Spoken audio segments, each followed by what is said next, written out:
just a fantastic chat with Wayne Partello, co-founder and CEO of Quento Marketing. It was so awesome learning about him, picking his brain, and really coming away with a lot of great lessons that I know I'll take into my job and my future career as well, and I hope you will too.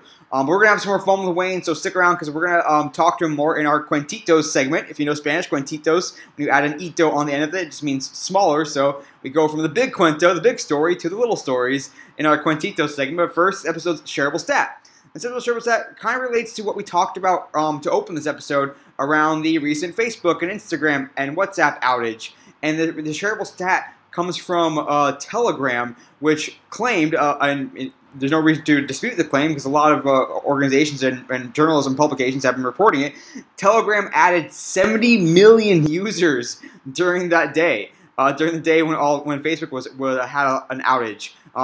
The Signal app also claimed to gain millions of users, quote unquote, but Telegram put a number on it: 70 million users. Now, what can you take away from that? And of course, Telegram is an encrypted messaging app primarily, and so it really speaks to the idea that a lot of what Facebook and Instagram, and of course Facebook Messenger is all about is that communication. And oftentimes we don't necessarily forget about that messaging part of social media, that dark social, so to speak, but it's so important. And as we saw on the day of that outage, a lot of people needed a way or wanted to find a way to connect with each other, and they thought of that through the prism of messaging and encrypted messaging in this case with the Telegram or the Signal app in other cases as well. So how can you penetrate dark social? I mean, there's all these different ways that we can think about it and frame that question, whether it's tracking content that gets shared via dark social, content that gets consumed, referral traffic, but it's also around how can you help fans be fans and help them showcase their fandom within that platform, within those dark social areas. We've seen the up and down explosions of GIF keyboards, of emoji keyboards, and that is certainly one way to go about it. But also it's around how can you think about what fans are talking about when they're on those dark social platforms, and what can you do to enhance those conversations. Maybe it is not necessarily a GIF keyboard, but a GIF repository that helps them express any emotion they may want to express. So instead of searching for Giphy for that perfect GIF, they can go to your own Giphy channel or own platform to find that GIF that explains the exact feeling they want to convey. Or maybe it is, again, looking at emoji keyboards or looking at what conversations you can spur on those dark social channels. And so just a really interesting way to look at what happened on that day as well. With, again, the shareable stat, Telegram added 70 million users on that day. Definitely worth checking out and worth thinking about, worth pondering. But we'll be right back with Wayne Partello, and stick around because we're going to learn a lot more from him in our Cuentitos segment. Right back from this episode's opening segment, and I am so excited for today's guest. We could have been recording the last 10 minutes or so offline. He just is full of inspiration, energy, talent. You're going to learn a lot today from Wayne Partello. He is the co-founder and CEO of Quento Marketing. Welcome to the podcast today, Wayne. Thanks, dude. Thanks for having me. So psyched to pick your brain. You have a ton of knowledge, great experience in the space, and are doing great things. But we do want to get to know you and learn about your background. Sure. So before we get into the meat of things, so tell us about your career path, all your stops along the way, and how you got to Quento or to starting Quento, and any tips for folks that want to work in the industry. Yes, it's a crazy ride. So I originally was going to be a police officer, graduated the police academy when I was 19 years old. Got home from that, started DJing nightclubs. That grew into a whole lot of DJing, which transitioned me into the radio business. Got into marketing and sales and found my way onto on the radio. I was on the radio for a little bit, working on air, working with sales and marketing, transitioned into the .com world on the radio side, which then led me to an opportunity to go work for the Miami Dolphins in Miami. Did that for parts of 4 seasons. Left the Dolphins after a lot of different sort of roles and responsibilities of the Dolphins, finally leading when I left the Dolphins, overseeing all the marketing, in-game entertainment, social media, all that good stuff. I had the opportunity to leave there and become the chief marketing officer for the San Diego Padres. Did that for 7 seasons. And at the end of my time there, looked around, got there to rebuild the brand. I oversaw marketing, brand, advertising, social, all that good stuff, plus PR, communications, a whole lot of departments for the Padres. looked around, sort of got there with a goal in mind, achieved it, felt really good about the work that we had done. My VP of marketing for the Padres on my team there, named Katie Jackson. We were kind of talking about what she wanted to do next, and I was sharing what I wanted to do next. And we decided we kind of both wanted to do the same thing next, which was consult. Yeah. And, in the last few years, our time at the Padres, we were spending a lot of time on the phone with a lot of different teams, helping them discuss the strategies. And even in my time in Miami, when I was in the NFL, a lot of time with a lot of other teams, sharing strategies from sort of being in that innovative seat in the league. And so realized there was an opportunity and personally for us, the opportunity to go fulfill another dream, which was building our own business. And so last November, finished up my time with the Padres, and Katie and I leapt full time into running Quento. And Quento is a brand consultancy. So we are top to bottom. We can jump in with a marketing team. If you don't have a marketing team, our team can step in and be your full marketing resource. But then we've got other clients that we work with that we either sit at the top on the strategy and sit alongside their chief marketing officer. And then all the way down through our designers taking over to design or working with their designers. So we can either fulfill the full needs or work with the existing team to provide some resource to help people project-based or long-term retainer-based work.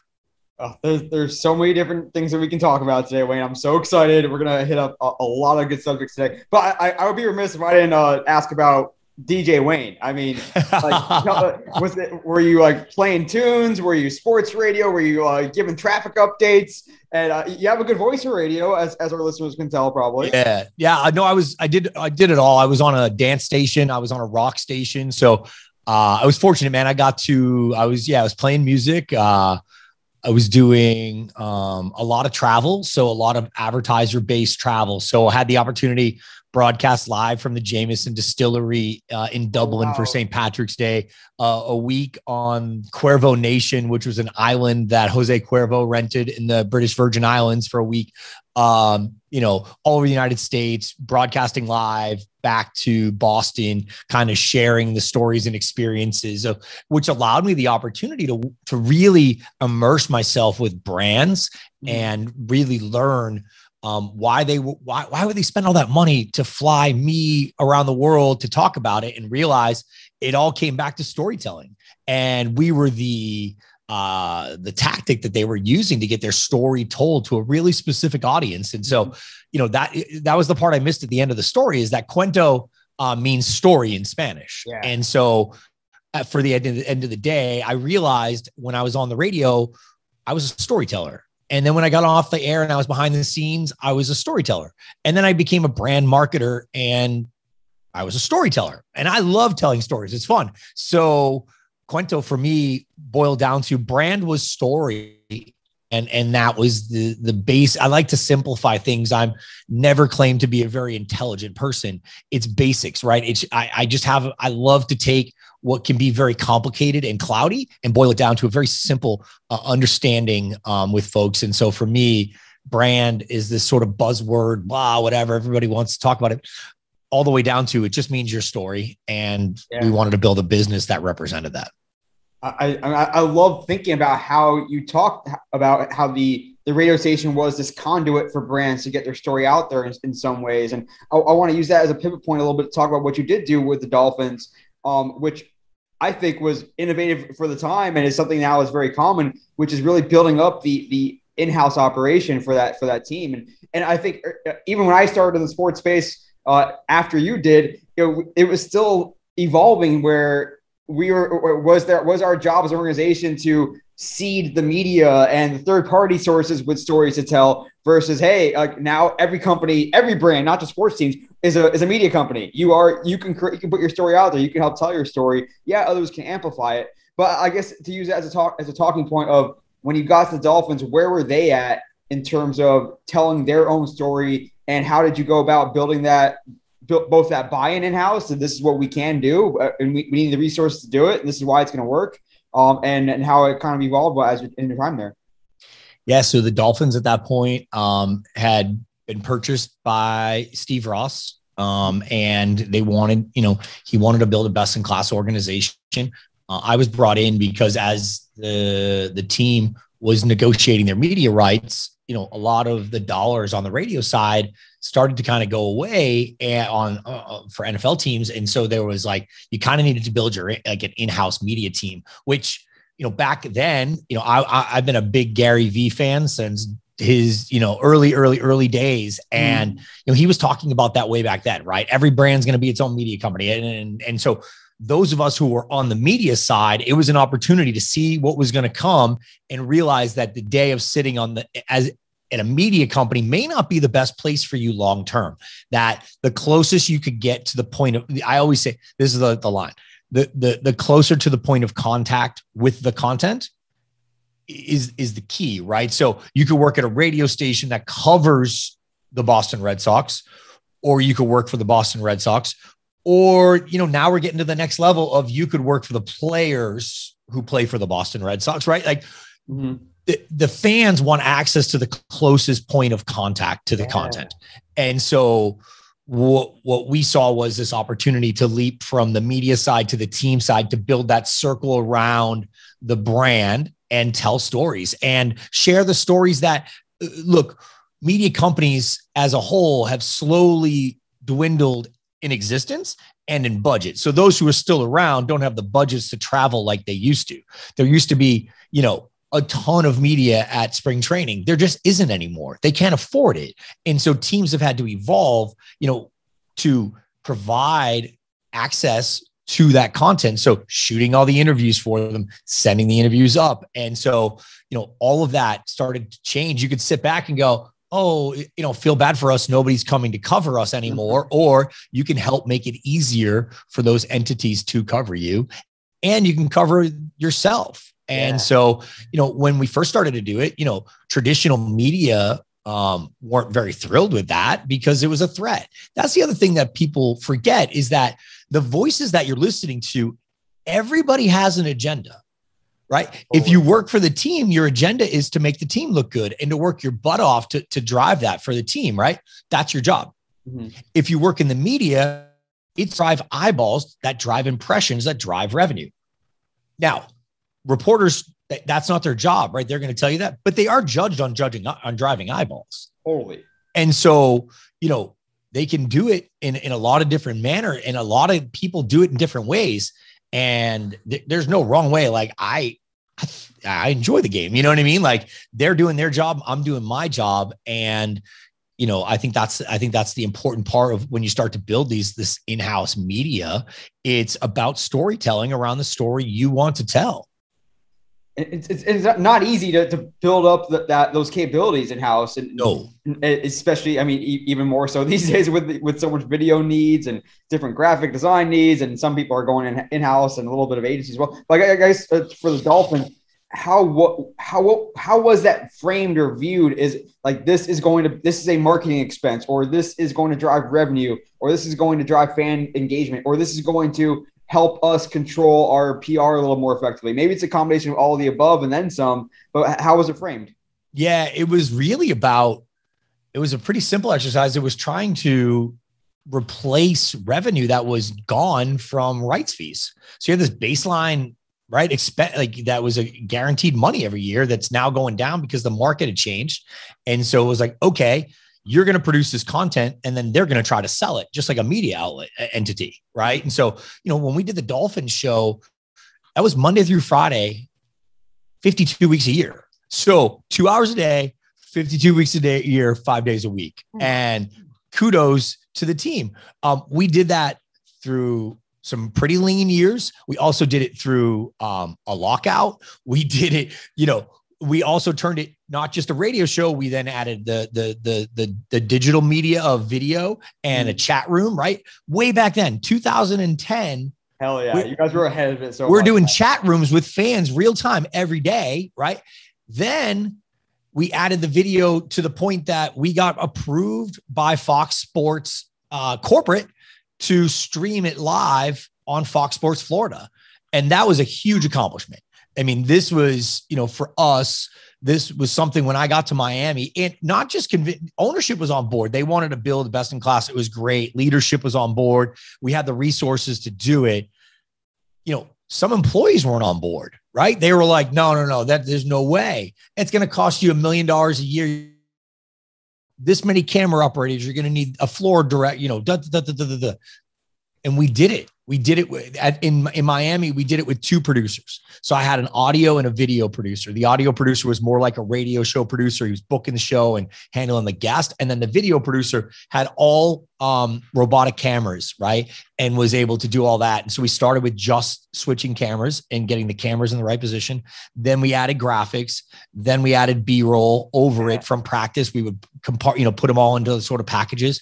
And so if they're talking about a specific subject, we could then follow along. And so then when we got to San Diego and we were going to build the show for the Padres, we actually got it down to one producer producing audio, video in the element with graphics, with B-roll, with the whole thing, and communicating in real time with Master Control back in Houston for Fox. So it was pretty cool to pull off and to do, to use technology to give us the ability to produce that type of content. That's just so cool and so inspiring to hear that story of how it came together very successfully as well. And just so you know, and just so I say it, it's not possible without incredible staff. Like Jesse Agler was the host of the Finsiders in Florida. We brought him out to San Diego because Jesse is just so good. He's so talented, and his ability to not only host a show, but maneuver it in a manner that he's giving that producer clues and cues to where he's going in advance, so that's how that works, right? They have to be in such unison to make it work.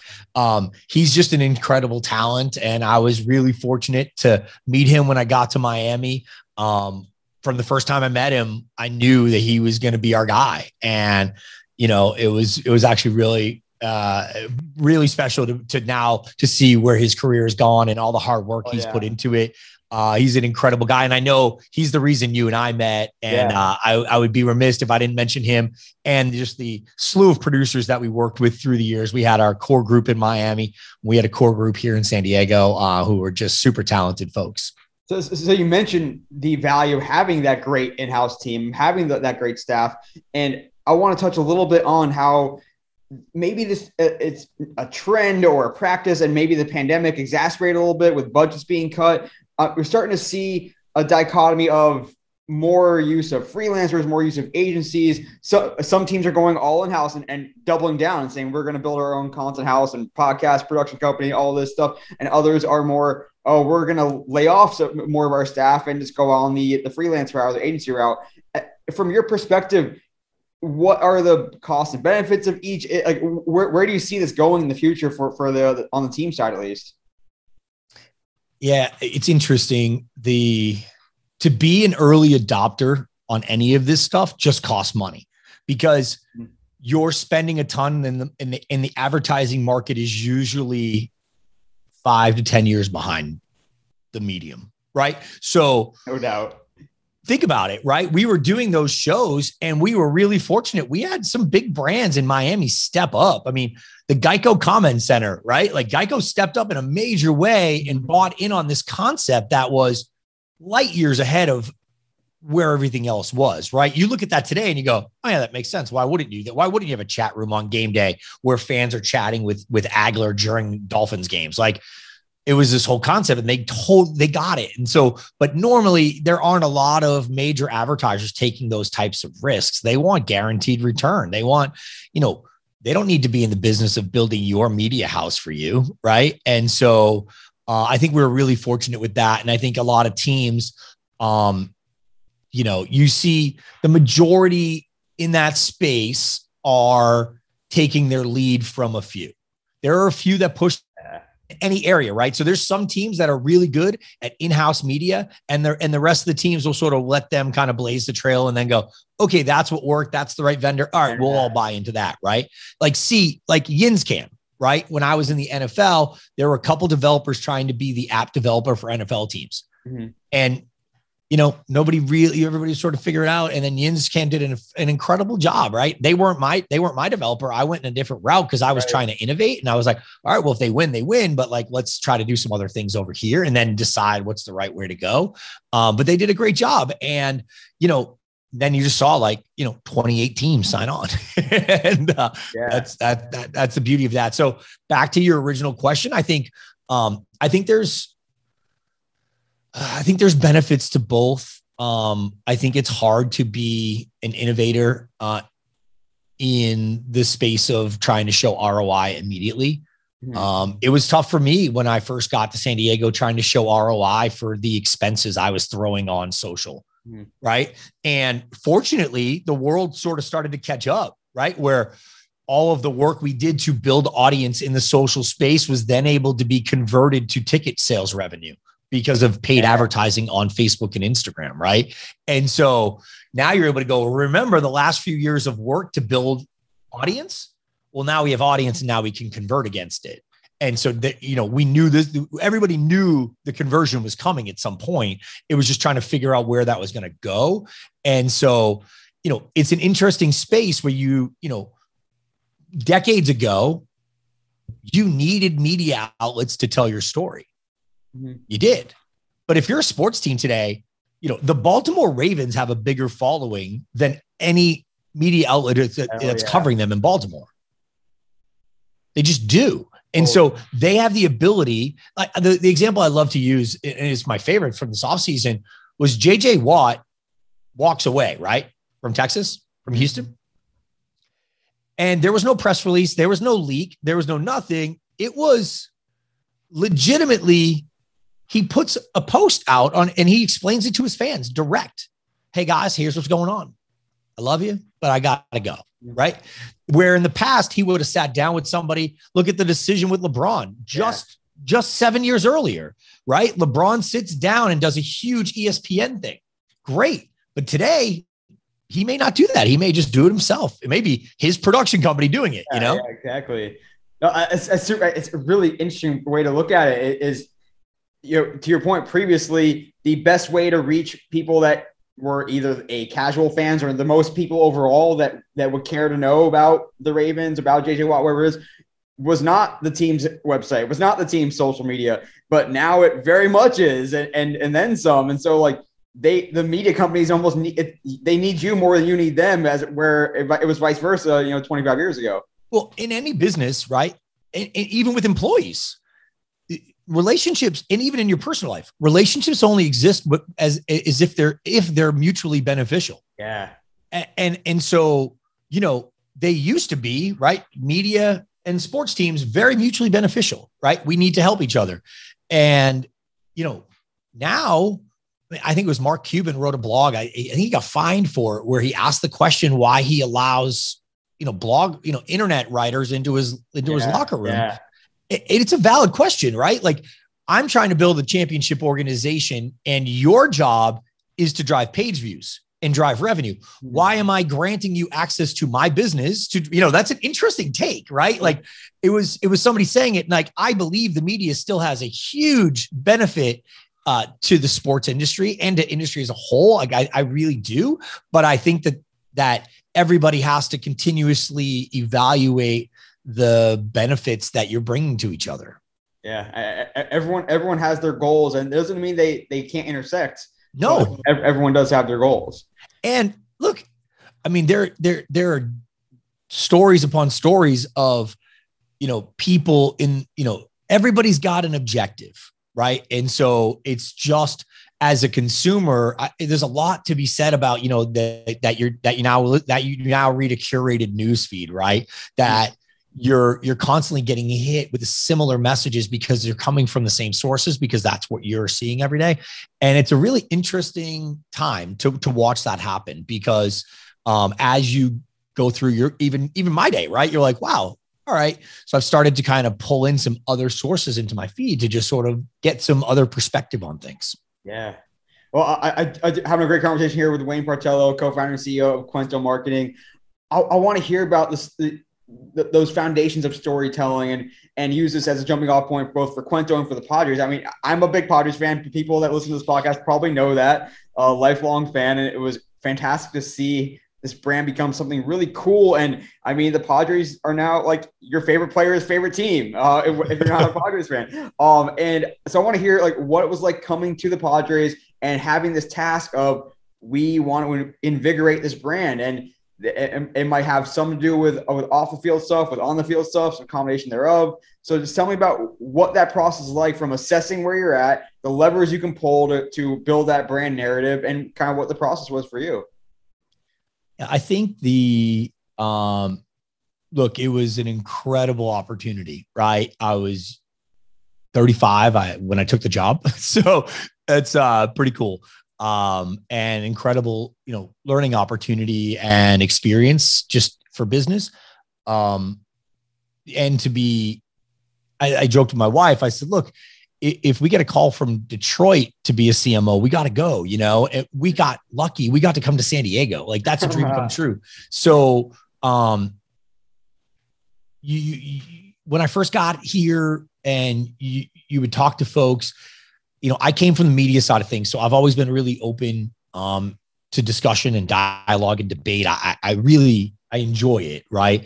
I think that can be used against you at a certain point when you get to a certain level. And I had to learn that there was no win in debate, right? When you get to that level of fandom for a team, like you don't want anybody who works there telling you you're not right. Cause you are right. Like it's for you. That's your fandom. Like who am I to tell you? Right.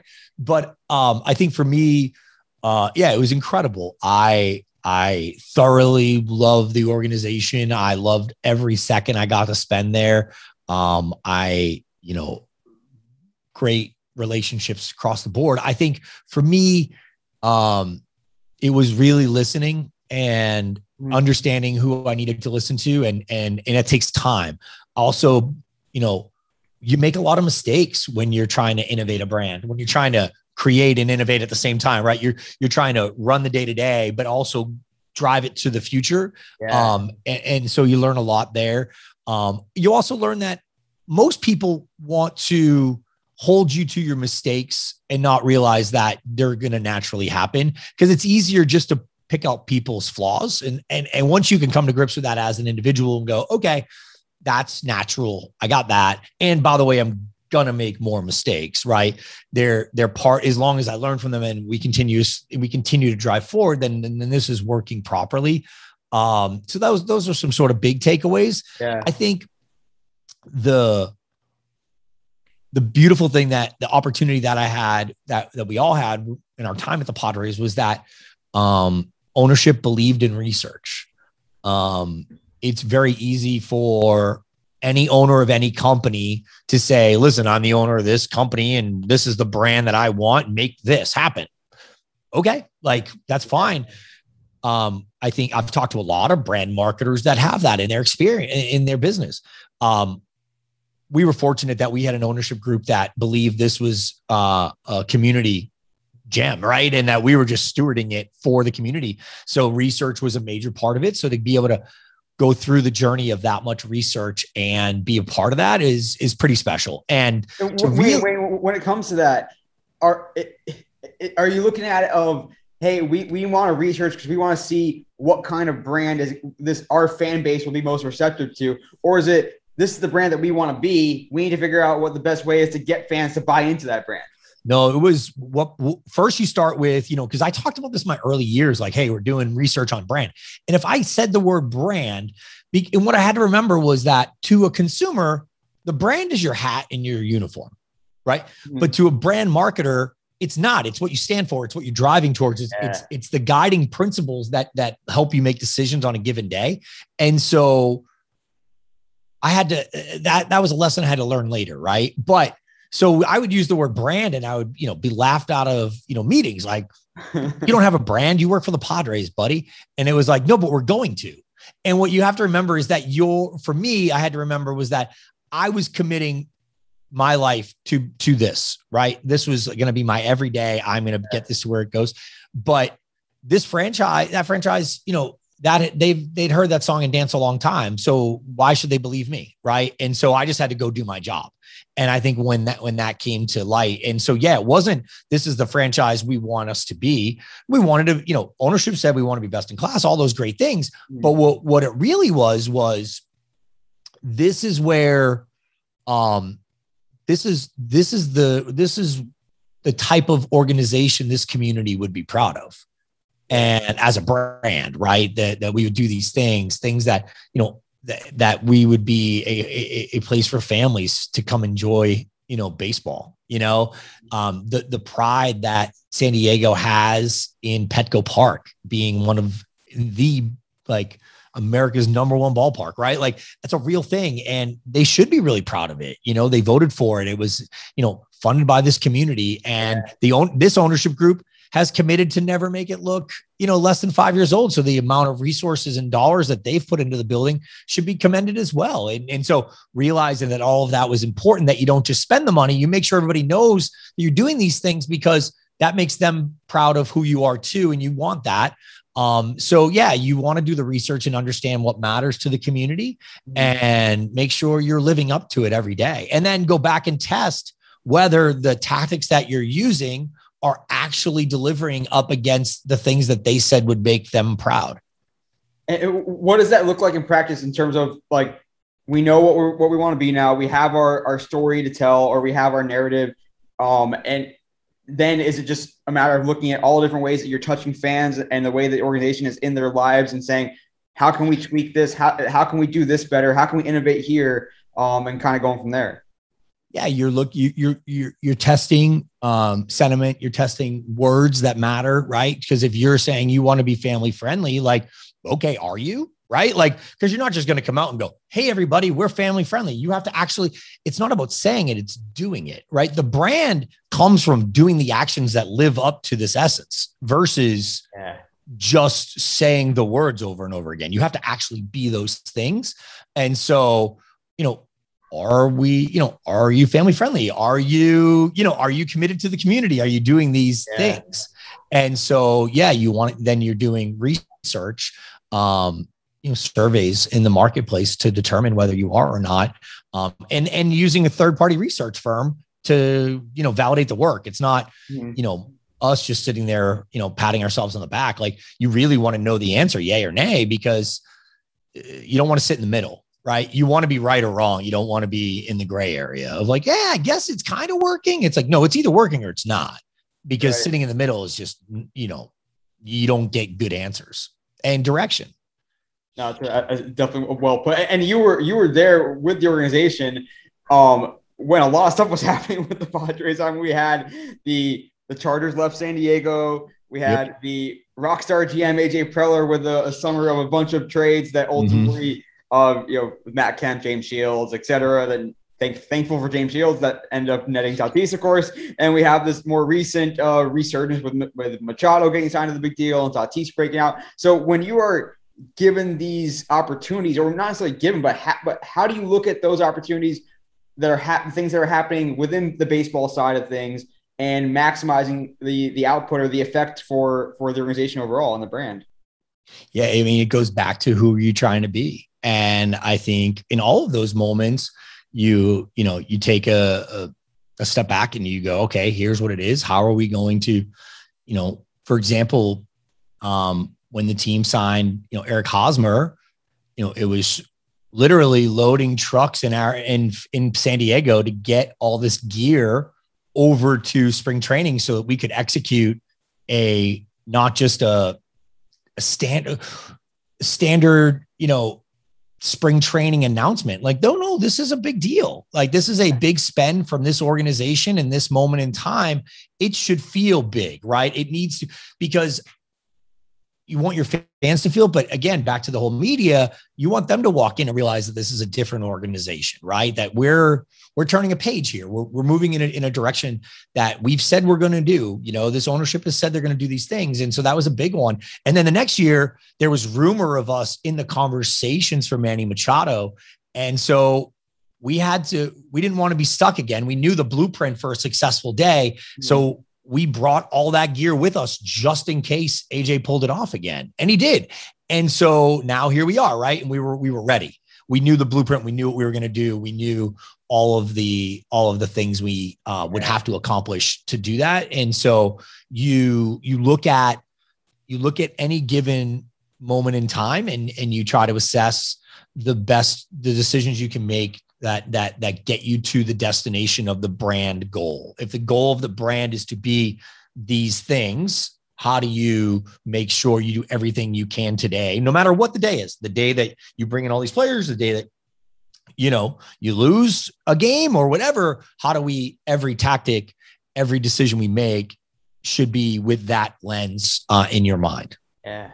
I will say, I mean, obviously I am a keen and close observer of the Padres, and it's so one of the coolest things for me in the space overall is when everyone is speaking the same language, and it might be the players in the clubhouse, the executives, as well as the marketing team and the social team and the partnerships, and to be able to see like how the swag chain has become a thing. And the one thing that stood out to me was seeing the executives on the day of the MLB draft this past year wearing swag chains in a picture that went viral, and like to know that there's this buy-in, and when players are saying the same thing that the team's Twitter account is saying, and you don't really know like where it originated, because it doesn't matter because everyone is speaking the same language. Like that is so powerful to me. And I love the fact that you guys you had this sort of like North Star for a brand. I kind of want to talk about that element now that you are with Quento and working with a bunch of different brands all the time, of how much we hear the term brand campaign a lot. And how do you have a brand campaign that's juxtaposed with your North Star brand, your the thing that sticks with you from the first day you open for business and forever? So what is it like building that North Star, and maybe your learnings from your past experience as well as your current experience with Quento? Yeah, it is. I mean, it's special. It doesn't happen overnight. I think that's one of the things that when you go from tactical marketing, right? Of like, okay, we're going to run this campaign. It's a short burst campaign, and we're going to try to drive this much revenue off of this campaign. Mm-hmm. On the brand side of things, it sort of ladders up to this longer term, really turning a large vessel, right? Yeah. And making sure everybody in the organization understands that it is about acting in concert with the brand direction, right? So if you're trying to be whatever it may be, right, an innovative brand, if that's one of your core tenets, that's who you want to that's what you want to be. It doesn't just mean that your sales team needs to use the freshest, the most up-to-date iPads. That's innovative. No, it means you need to think and behave like an innovative company, that if how you go about your day-to-day business in every department, whether it's your finance department, because every interaction with your organization is an opportunity to tell your story. Yeah. And so, sports teams are easy to look at because people have so many interactions, right? They come to a game, they walk through the gate, right? So the sound that you hear as you walk up should be telling you a story. And it should be the same story you hear when you walk around the concourse and the smells come to life for you. And you sit in your seat and the music is played and the PA announcer says it in a specific sound and voice and cadence that is consistent with who you're trying to be. All of those little touch points matter when they hit, when there's a big moment in that game, that the sounds that in the visuals that come to life all tell that same story. That's when, and then to your point, social media starts hitting on it. Right. And yeah, like I that stuff was super fun, man. Like I'm now a fan watching, right? So I love seeing that stuff too. I love seeing the excitement on a player's face. No matter, what's going on, seeing that there's genuine joy and that's the stuff fans really buy into.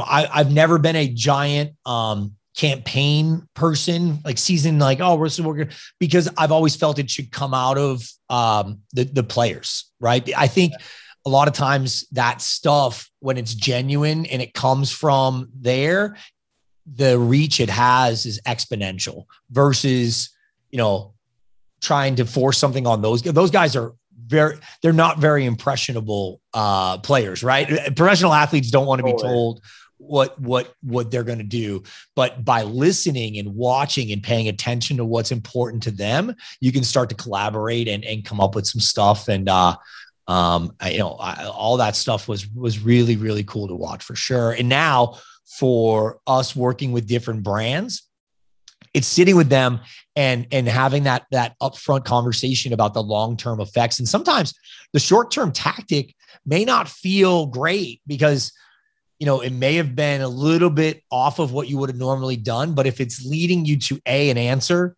right? It might have been a test, right? To get you to the long-term destination. That's the North Star. That's what you're trying to go towards. Oh man, I love this. I like, people can't see this as an audio podcast, but I have a big grin on my face. I got goosebumps. This is just like, I feel like this is a masterclass, and this is just awesome.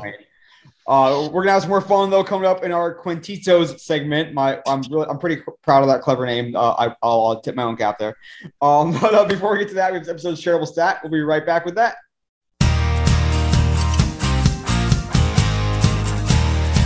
What's up, everyone, and welcome to the episode of the Digital and Social Media Sports Podcast. I am your host, Neil Horowitz. You can find me on LinkedIn, where I post more content. Visit the website, dsmsports.net, for more episodes of content. Of course, you can follow me on Twitter, NJH287, and check out the podcast, subscribe, all that good stuff on your preferred podcast platform. What a tremendous show for you guys today. I am so delighted by today's guest. Learned a ton from him. Came away inspired. I think you will too. My guest on the podcast today is Wayne Partello. He is the co-founder and CEO of Quento Marketing. We talk about his time as a CMO with the Miami Dolphins, as well as with the San Diego Padres. Just so much great experience, a wealth of knowledge, and really you'll come away with a lot of actionable insights, things that you can take away in your career and in your job. So stick around for that conversation with Wayne. But before we get into the interview with Wayne, we want to open the episode with a comment on probably something that you may have noticed. Relatively recently, there was about a 6-hour period in the middle of the day when Facebook was down.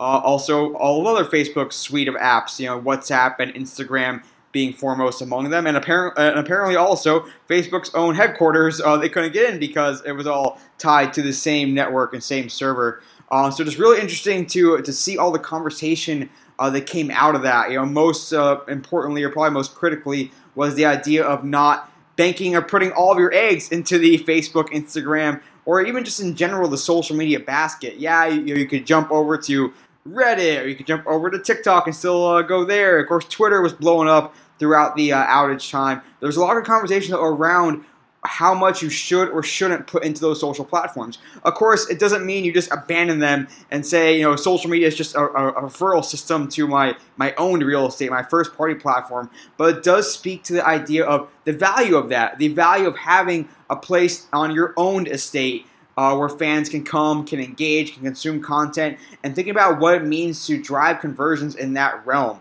Yes, we think of conversions in the digital marketing space or even social media marketing space as we get someone to make a transaction, buy a piece of merchandise, buy a ticket, whatever it might be. But also it's a matter of conversion can be getting someone's email, getting someone to engage on your platform. And so to think about that as a value driver that social media can also help promote, in addition to what the paid ads are oftentimes trying to promote, which are of course sales. But it also speaks to the idea of the fact that we're becoming more interoperable as we head to the future here. There's a lot of talk around the metaverse, of course, and while it may be slightly premature, it's not as premature as maybe we may think. And that means that the platform is going to matter less than the content and the interaction as you take things from one place to another and it all mixes together. That's the idea of the metaverse, of this interoperable universe. Where what you do and what you have to consume kind of goes across the platform, goes across screens, obviously, as well. So a lot of conversation we had around that Facebook outage, looking at your own real estate, how well developed, how well cultivated are your own platforms? What are your own platforms? Is it an app? Is it a website? Is it a microsite? Are there other places that you can own the conversation and drive fans to that? In addition, of course, to your social media, which will remain valuable, of course. But just an interesting way to think about as we open this episode. But more importantly, you're going to learn a ton in this upcoming interview with Wayne Partello of Quento Marketing. Back in this episode's shareable stat, and I am joined once again by Wayne Partello. He is the co-founder and CEO of Quento Marketing. Wayne, that was an incredible interview. Are you now ready for a few Quintitos? Oh, this is, hat tip on the creativity there.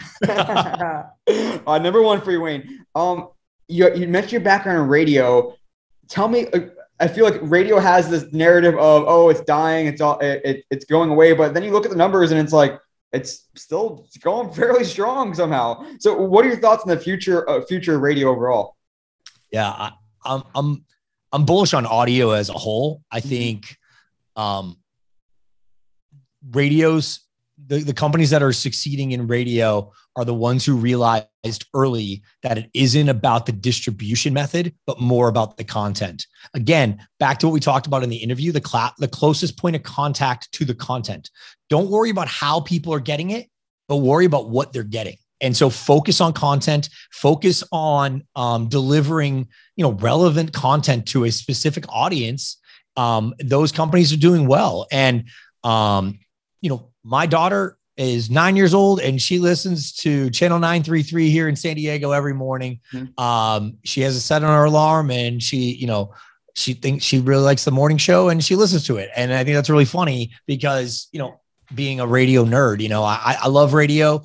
But I think the faster you're seeing it now, but iHeart jumped on this super early of going out, separating itself from just the broadcast signal and focusing on the content. And listen, they took a lot of heat, right? They cut a lot of jobs along the way, but it got them, it put their company in a position to be more successful in traditional media. They're delivering, relevant content as efficiently as possible, and they're expanding their digital portfolio. So I actually, and I also commend radio because their rates as a whole have actually been more representative of their audience versus other traditional mediums that have held to really high price points. When the world has changed, they're still holding on to price points that just don't add up. Super interesting. I mean, there's no doubt that live audio overall as a medium had a hell of a nice 2020, 2021 between Clubhouse and Twitter Spaces and all that. So like, no matter whether we call it radio or not, live audio is going nowhere big in the future. No doubt. You can take it with you. It's portable. It's everything it always was, right? Like when we used to sell Red Sox radio, it was, the soundtrack to your summer was our tagline in sales because it was the thing you brought with you everywhere. It was on at a barbecue. It was on at the beach. It was everywhere you went. Audio is so portable and so, it can be a little bit secondary in the experience. And I think that's really important for audio. Totally, man. Number two, this will be a good one.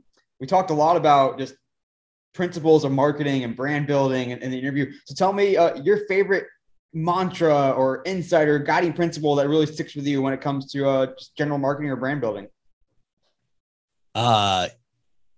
Check your ego at the door. I think one of the greatest things you can do is not make it about you.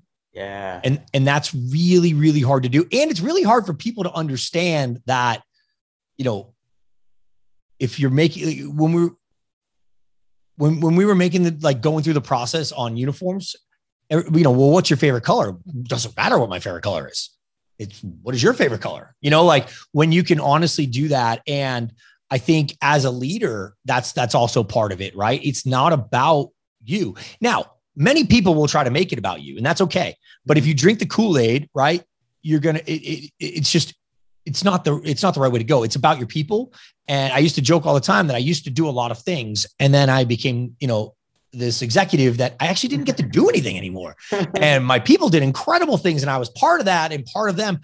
And when they succeeded, I was so proud. And you always, I was just, share that on them. But when they failed, it's on you, right? Like that sits with you. So I think that's the big one is, whether you're the founder of the company, CEO, the CMO, whatever you may be, the graphic designer, I had graphic designers like, I don't want to design like that. That's not, I don't believe that that's the creative direction. I was like, okay, you can go start your own company, but this is the creative direction that we've been given. And this is the direction that the research points us in. Like, this is where we're going, And so I think that's no matter where it is, and it also builds a better team, right? When you're pulling for all of you together.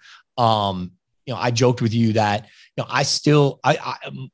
reaching out to folks, when I see some stuff that they share and, getting the comments back and I instantly transport back to wherever I was with that person in the trenches. And so I think, that for me has always been a big one. And look, I play big, I play loud, right? That's part of my personality. I am that person, but it's just, I go about, I think for me, that's one that I've just always tried to keep in my mind. Man, I love that. You can't dictate a brand. It's not how it works. It's an organism, man. It's constantly evolving, and you're a part of it. No doubt you all are, right? Not just the internal, the external, everybody's part of this evolving thing. And your job is to be listening, to help guide it in the right direction, but you can't force it in a direction it shouldn't be going. If you can, it just won't go well. Yeah. Number 3 for you, Wayne. I want to hear about. Tell me a brand who's excluding Cuento clients, so you can't pick from the family. But tell me a brand or a business out there who's marketing your brand strategy that you admire and why. Yeah, it's a really good question. I think, let me think here. There's a couple. Actually, I got one I would like to shout out. Mm-hmm. I'm like the New York Giants. Just launched the Eli Manning show on their YouTube channel. Back to our original part of the conversation on where this is all going. And their VP of marketing is, new into that role, I think last year, Nile. And I really like, I love that they brought Eli back. You're seeing Eli on the Monday Night Football broadcast. Yeah. You see more of the personality come to life. People love that stuff. And I think, it harks back to a little bit of the Finsiders, right? Where we brought on those former players and the ones whose personality shine, like a Sam Madison. Fans like instantly, you want to feel that. You want that relationship with those folks, right? Yeah. And so I haven't had a chance to tune into it. I love that it's on YouTube. I love that they went all in on a platform. And I think that's really smart. And I think it's an incredible storytelling opportunity for the Giants in a really competitive media space, right? Like New York is a completely different monster. And to find a way to cut through utilizing a star, right? And look, what's becoming an incredible personality. Kudos to the Giants. I like what they're doing. I like that a lot. They're doing a good job of being on that newer medium and activating that passion. You know that fans are always going to smile when they see Eli Manning. No doubt. Dance moves for days. Who knew? Number 4, I want to look back at your Dolphins days. Tell me the most memorable day from your tenure with the Dolphins. You can take that however you want. It can be a game, doesn't have to be. It could be the day that Fox Sports Florida picked up Finsiders. The most memorable day from your tenure with the Dolphins. Well, one that just popped into my mind, and it's a sad day, but it just sort of, I don't know why it popped into my mind, so I'll go with it. Mm-hmm. Their famed broadcaster, Jim Mandich, passed away. Mm-hmm. And we did a memorial for him. He was a huge part of the franchise. Broadcaster, had his own sports talk radio show. He was on our broadcast team, so he worked, with my team. So I had the opportunity to work with him for a little while. When I arrived, he was already sick, but he still stayed in the booth. But he had 3 sons, and they were all around the organization as well. But Dave sort of I don't know why, when you said that, I flashed to the moment. He loved Heineken's, and he loved drinking. I vividly remember that right now. Like, it's funny when that just popped into my mind. I vividly remember standing on the field with his sons, drinking a Heineken with a bunch of our staff, just sort of like, reminiscing and sharing stories. Mainly because that moment you realize that, how important the time you get with these people are, and how important it is, and how important the organization was to his family, and how important it was that the organization took the time to really celebrate his life and to continue to be a part of the family's life. And that one was pretty powerful. Yeah, no, I appreciate you sharing that. All right, number 5, going to the Padres. Tell me the campaign or activation or promotion, whatever you want to label it, the thing that sticks with you from your time with the Padres, your favorite campaign or promotion of the Padres. Yeah, hands down, it was the night that we unveiled the brown uniforms. Hell yeah. It was the culmination of 6 years of work at that point. The uniform work was a couple years. The brand work was 6 years. It was, for Katie and I and Ron Fowler, who the three of us sort of worked on that together. It was a moment, and there were a couple things that came into play on that one. One was, which I think is pretty fun. We had run some similar features in the game presentation for years, and we tried some of them that year with Machado and Tatis on the Padres in 2019. Mm-hmm. And we ran them, and we were constantly always monitoring response, right? And we ran some of these features, and some of them just didn't connect. It was like, silly games and different things. And I actually had a conversation with Tom DeLonge, formerly of Blink-182, Angels and Airwaves, huge Padres fan.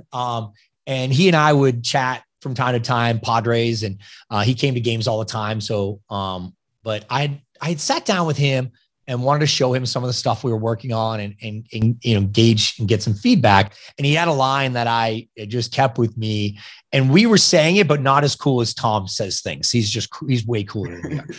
But he had said, well, you know why those things aren't working anymore? And he said, it's because now you have rock stars, and you gotta put rock stars on a stage, man.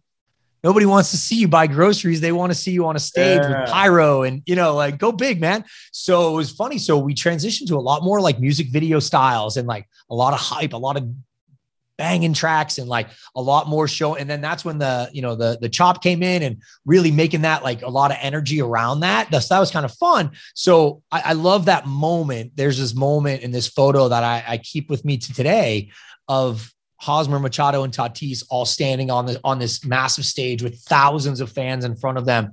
And they're standing back to back to back, and the pyro's lighting off behind them. And they look like a rock band that just finished a huge show. And it was sort of this culmination of all the work, all the time. And, seeing it all kind of crystallize was pretty special. That's so cool, man. I mean, I feel like there could have been that moment where you're like, I hope this is received well. First, it was universally received so well, but I feel like also you guys weren't surprised. You'd done the research. You knew it was gonna play well, I think. Yeah, I mean, look, you're confident, but you're nervous. It's years of your life, and but yeah, you're good, and I had different moments along the way. One of my favorite moments was when the players arrived. We were practicing their sort of walkouts and whatnot up in the Western Metal Building. And they looked out on the crowd and they looked out on the field. And they're like, how many people are coming to this thing? We're like, I don't know, a couple thousand. They're like, really? Like, yeah. And they're like, oh my God, these people just keep coming. They keep coming. It was really cool to see that many people filling a ballpark in November to see a new uniform. And that hadn't really been done at that level for sports, for baseball teams. It was usually done in a ballroom. It was done in a little bit more of a conservative manner. And we wanted to make them look like, it was a rock star moment for the turning of a page for an organization. So yeah, that was a big one for I think that sticks in my mind. So cool, man. All right. I want to compare and contrast both coasts here. I mean, you're not lucky, but you've been fortunate to live in some pretty nice places in the last decade plus with Miami and San Diego. So what's good and not compare and contrast each place. Which place is better and why, or what do you take away from Miami versus San Diego? Yeah. So born and raised in Boston. It's always special to me. Mm-hmm. I think leaving was probably the best thing I ever did, because it forced me to continue to evolve and not stand still and not be complacent. So Boston, there's an aggressiveness, there's a pace to business there, and an energy that is infectious, and it's super competitive, and that's cool. I think I bring that with me. Miami was, that competitiveness was still there, but it was more of a show, and it was flashy, and it was also blue collar. It was tough. It was gritty. The majority of Miami is not South Beach, right? And so in the research that we did there, that was really important to the local fans, was that, like, we are this, this tough community too, that have really weathered a lot of storms, and, gone through a lot. And, it was a true melting pot. I also think, honestly, so fortunate for me to get to spend time in a community that was so diverse. My time in Boston was not very diverse. It was, a lot of people like me, which was great. But I really enjoyed my time learning about different cultures, and then getting out here to San Diego to take that experience. My last boss at the Dolphins, the CMO, when I left, I learned so much from her, because she was a brand marketer. She came on board, hadn't done the sports, but was a huge sports fan. We worked so closely together. But she was half Cuban, half Mexican woman who taught me so much about, sort of Hispanic marketing and things that, like, wouldn't even register for me, that make you start to think about things very differently. So when I got here to San Diego, I was just really fortunate from the time I got to spend with her, and still to this day spend time and talk to her. And that's really, I'm really, fortunate for that. And then San Diego, look, when I got to Miami, when we made friends there, everybody said, welcome, you'll be here 3 to 5 years. I was like, okay. And we were there 4. And when I got to San Diego, they said, welcome to San Diego, you'll never leave. And they're right. It's a pretty special place. It really is. I know that.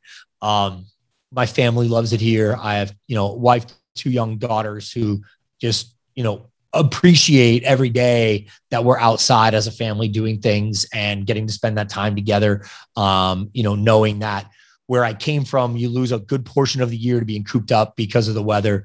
And then when it finally gets nice, it gets really hot really quick. And then you're kind of like, oh my God, find me an air conditioner and coop me back up inside. So I think the journey to San Diego has made me appreciate that I get to live here and my time here. So. Well, I will echo your sentiments about San Diego, and I really enjoyed hearing about, like, your takeaways from other cities as well. It's really, really spot on, really cool. I want to go back to come down to the finish line here. Growing up, which brand affected you, or do you remember the most as a kid growing up? I try to look back on my own childhood, and there are certain brands that I just remember really well. Like, if you look back on your childhood, as a kid growing up, which brand affected you the most? I mean, I wanted to be, well, there's a couple. One, I wanted to be a police officer because I love the TV show Chips. So the California Highway Patrol was one. Yeah. But really, there's a radio station in Boston still going strong today. Kiss 108. The morning show guy is still on today. Maddie in the morning. He's a legend. That's why I wanted to work in radio.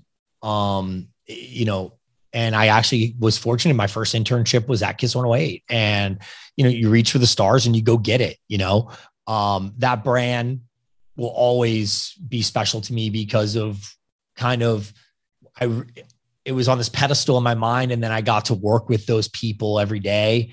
And some are still friends today, which is really cool. That's a really big one. And then the last, would probably be the Red Sox. Mm-hmm. It's just a major force so my parents weren't sports fans. Never have been. I didn't grow up in like my dad's brothers. None of the family were sports fans. So I didn't grow up in a sports environment. When we moved to the suburbs, it became a really big deal. Baseball was huge. And, just to see the impact that that hat had on people and what it meant. And I think that was pretty special. And honestly, why, you know, I cherished every day that I had the opportunity to help shape, that for a whole community, you know, now seeing kids wearing, you know, stuff and being like, wow, are they looking at that the same way I looked at that hat when I was a kid, and the impact that had on me of like that I joked with you before we got on this, that, you know, where I'm at is a dream that I never even knew was possible in my life. And so, you know, I didn't come from an environment where this was something they told you could go do. And so to be able to achieve those goals, and now getting to build my own brand and my own team and my own company, is pretty special. And I share, you know, I literally, you know, take time to reflect on it quite often. So cool, man. Just inspirational. I love it so much. Number 8, it's time for our food question. Tell me the best meal to get in San Diego and where to get it. So where am I buying you lunch? I think, well, so I have a couple favorites, but lunch so I think my favorite dish right now in San Diego, and, you know, full disclosure, it is a client of Cuento, but the Akira Bach pizza at Lumi Roof Deck in the Gas Lamp is a pretty special dish, and I can eat several of those by myself, and I love those. I also there's a couple things I love. So I went through a weight loss thing a couple of years ago. One of the things that was a lot of just eating protein, and so one of my favorite things to eat are grilled chicken wings from Bub's. I love the chicken wings at Bub's, and I also love the buffalo cauliflower at Ballast Point. Nice. Oh, there's some good choices there. I will share a meal with you anytime. And I will say, like, too, as someone who is relatively health conscious at times, the food at Petco Park is amazing. Like, I can get like fresh fish, I can get barbecue. It's so good. So obviously I haven't been, you know, going there as much as I used to, but I will throw some shout outs to Seaside Market. When I was, you know, I had to be really careful on the food that I was taking in, and, you know, to be able to go down there and get, you know, really quality food. Petco has incredible food quality throughout. And yeah, no doubt, but the Seaside Market, that cart of crack is pretty special. So good, man. So good. All right, number 9, almost done. Tell me the marketing channel you have your eye on right now, whether it's because it's underutilized or underrated or overrated, has good ROI, whatever it is. Tell me that the marketing channel that you have your eye on. I think it's a couple of things. LinkedIn continues to be a hotbed for me, for clients. It's an incredible place to tell your story. And it's an environment where people want to hear your story. I was blown away. Katie and I were out at the All-Star game in Colorado this year, and the amount of people from across the game working for teams, working for the league, working for partners, you know, all these different people who were so up on Cuento and what we were all about and what we were doing and following along with our journey.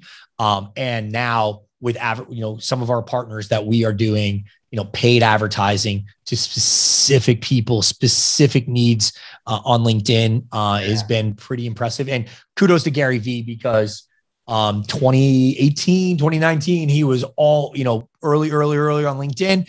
And I spent the time researching, studying it, following his stuff, and then going and do my own research for another year and deploying that for partners. The other is TikTok, not going anywhere. You know, trying to find the right way to appropriately storytell on that platform. And so really just sort of spending the time with it. I always tell people that the nightlife industry is a great place to watch emerging trends in advertising. And, you know, when I first got into business, it was sort of like, I was sort of laughed at for, you know, being a DJ. Oh, you were a DJ. And I was laughing the whole way because the things that we were doing to market to 24-year-olds were now the things we needed to do to market to those 28-year-olds who were doing other things, right? Who then became 35-year-olds with a couple kids, right? And now are 45-year-olds in my world, right? So if you look at those trends and the things that are working for that 18 to 24-year-old today, whether it's on that platform or not, the way in which they're consuming information will not, it'll evolve, but the basis of it will continue to be a part of the conversation of how brands need to connect with those people. And it's not about advertising to them. It is about connecting with them in the manner in which they want to be connected. The reason why Cuento exists is because you don't need to just continuously hammer, sales messaging at people. You need to creatively connect with people in a manner that they want to consume your story, not that you're forcing your story down their throat. Oh man, my wheels are turning so much right now. I want to like rewind and listen to that again and again. That's a lot of good stuff in there, man. Really good stuff. All right, last one for you, Wayne. This might be the hardest question in the whole podcast that we're gonna get you out on. Which happens first? Do the Padres win the World Series, or will the Dolphins win the AFC next? I gotta go with the Padres. I think the NFL is the parity in that. I think it'll be interesting to see. I don't follow it as closely. It's so funny. I lived and breathed the Dolphins for 4 years. It was like I could tell you anything, and today I couldn't tell you much because I moved on, right? And I was focused all my attention on the Padres, and then now I'm spending all my time on all this other stuff. But I don't know. There's a lot of talent in San Diego. I believe in it. And maybe it's because I don't know one player on the Dolphins anymore. I haven't been there for so long, and I do know the people in San Diego. And, I'm just, I don't know. I'm going to go with the Padres, and I'm in San Diego and I want to see a championship. And my kids are Padres fans. I'm a Padres fan, and I definitely want to see that. And, we're rooting them on for sure. Oh, as someone who was coming of age the perfect time as a kid for the 98 World Series, I hope to see it happen in my lifetime. And you and me both, no doubt. All great. And we can hear Jesse make the game a clinching call. No doubt. Yeah. It's pretty neat. I actually saw his post the other day with him and Tony, and, that was, it's pretty cool. The broadcast team around the Padres is pretty special. I would argue, I'm probably biased, but it's okay, the best in baseball. And I think they top to bottom, Don and Mud to Jesse and Tony, I think what they do, and all of those guys to, I think it's pretty cool to see all of them, around this franchise telling stories every night. You will get no disagreements from me there. Oh, sure. All right, Wayne, had a great time with our Cuentitos. Now your chance to take over the podcast and tell us your social media all-star to follow. It can be someone on LinkedIn, on Twitter, on Instagram, or a blogger, whoever it is, to tell us who they are and why they're worth following. Well, I'm always going to shout out Gary V. In my moments of uncertainty, I've been able to turn to him. And my early years of the Dolphins, when nobody was deploying the strategies that I thought were right, and he was validating that for me, even though I never knew him, he was validating those thoughts for me. And I did have the opportunity to meet him when I was with the Dolphins, and it was pretty amazing. And kudos to Matt Higgins, who made that happen, and forever grateful for that opportunity. I think he is a must follow. I also, it brought up Matt's name. I think Matt Higgins does a good job on LinkedIn as well, sharing really relevant stuff and really interesting things that the RSC group is involved with. I think that's really, really good. Outside of that, I think, for me, I love following along with just a lot of different conversations and kind of checking in on different things that way. I do a lot of podcast listening, but just sort of in chunks, listening for certain people that I, and then I also, I need a little laughter in my life too. And I love following Bert Kreischer, who's a comedian who helps break up my day once in a while with a good laugh. That it's like this virtual social circle that you need to create for yourself. Right. Yeah. And for me, I've got all those people that, keep me in line and keep me focused. And I love, sort of those comedians that also break up the day and keep you laughing. I think that's also important. I like the balance there. Some great ones to call out too. How about you, Wayne? Where can we find you as well as Quento on all things digital social? Yeah, so it's QuentoMarketing.com. You can find us on Instagram, Quento Marketing. I'm just my name. I've got a public Facebook account now. I haven't launched my public Instagram account yet. Promised my wife I would keep all the kids stuff private, but so I haven't done that yet. But it's just my name everywhere. I'm on, I owned all the different platforms. I'm there. Keep an eye out for everything that Quento is doing and what Wayne is doing. As you guys have listened to and heard on this podcast today, just a wealth of knowledge, inspiration, experience, and I just cannot thank you enough for giving us some of your time today, Wayne.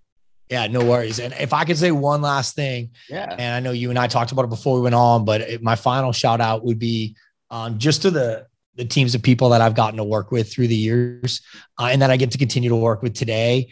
I know I get asked to do these things and talk to people often and I enjoy it and I take great pride in it, but I never want to present that it's me that's doing all these magical things. I have the opportunity to work with amazing people and that would be my big shout out is to all of them and the work that they all do that I get to come talk about it, but I've just been really fortunate in my career to work with incredible people and I that's really special for me.